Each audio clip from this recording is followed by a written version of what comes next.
father actually bought the building in 1983.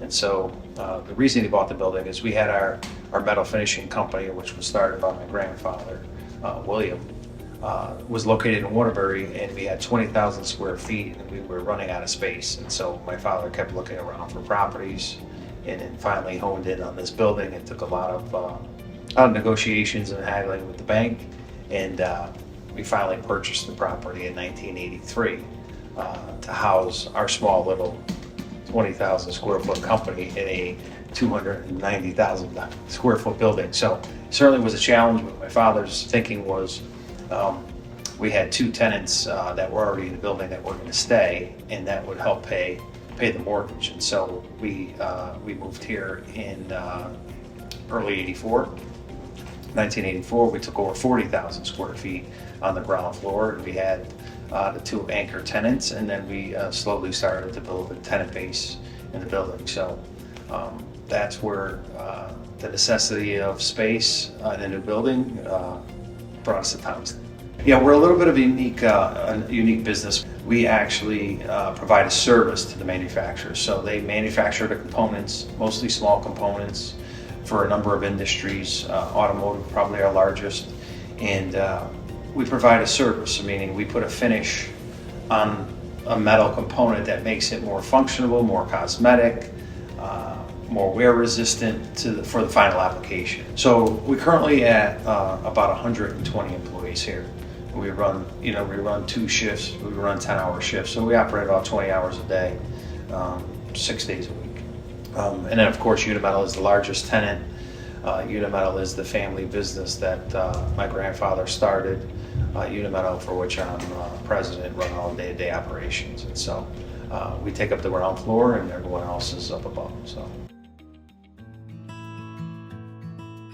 So the concept was born out of necessity. It's really not a cool, sexy, or intriguing answer other than, we own the building and we had some open space. I had an idea that, the brewery concept was pretty hot in 2017 and 18. The idea was born. Knowing that the Thomaston, obviously the town is named after Seth Thomas. This was one of his number of buildings in town. What better than to name it Clock Town and also to pay homage to Seth Thomas and, work around the clock and time thing. So, when the idea came about a brewery, I had some experience. I was a waitress a lot of my life, and I felt that was something that we needed to be a little more expansive on, being here in a small town. So we decided to not only make it a restaurant, but a full bar, just to be able to attract all people. We have a custom wood-fired pizza oven that was made specifically for Clocktown from Italy, and it's great. We love that, and it makes fantastic pizza on the weekends, Friday and Saturday, or Friday and Sunday, at least a couple times on the weekend. We have music. We stick to kind of an acoustic level music. We have 8 full-time employees and about 50 part-time employees, so a total of about 60. We're always looking to grow and do better things for the customers and also for the community. Yeah. So we're open Wednesday through Sunday. We open at 4 on Wednesdays and Thursdays, and then we do open for lunch on Fridays.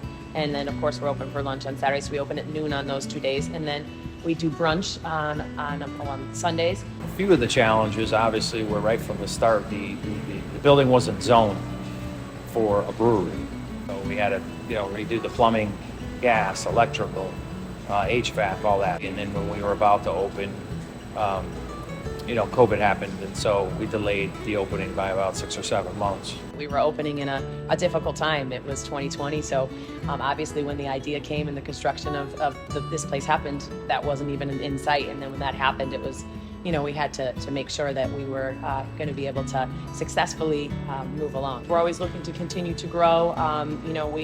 We know what we can accomplish here in our tap room, but our private room and bringing in some new and exciting private events and that kind of stuff for the community. And then also through our distribution of our beer.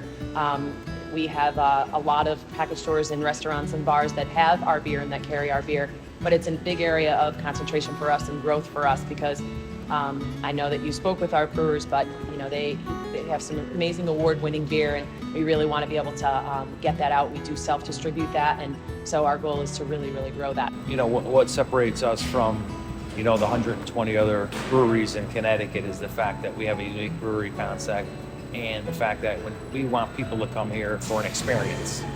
It's really a family atmosphere. We encourage families to come, and there's something here for everyone. And that was, I think that makes us pretty unique from just a regular brewery who just has a tap room. Well, as you can see behind me, we have, you got us on a good day. We're very busy. We have, this is Dave over here. He's cleaning kegs. That's where we put all our beer in the package, and Dave's in charge of that. And Riley's our other brewer over there. She's in the back, and she's busy too. We've got a beer over there that we're adding some coconut flavoring to for a coconut porter we're coming out with. And behind me is our brew house, which we are also brewing at the moment. You can't see it, but inside we have a beer that's in the process of being made. So these are our hot side tanks. We end up sending some grain into this mash tun, we call it.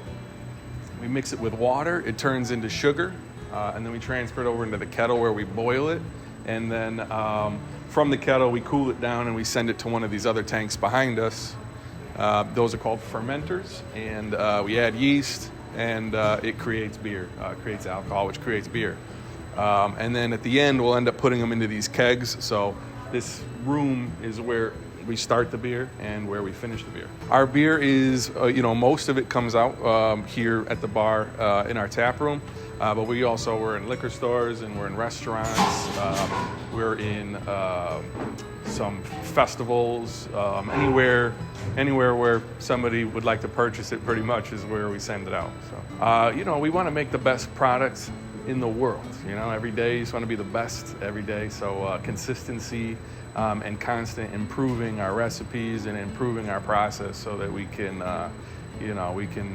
like I said, try to be the best that we can.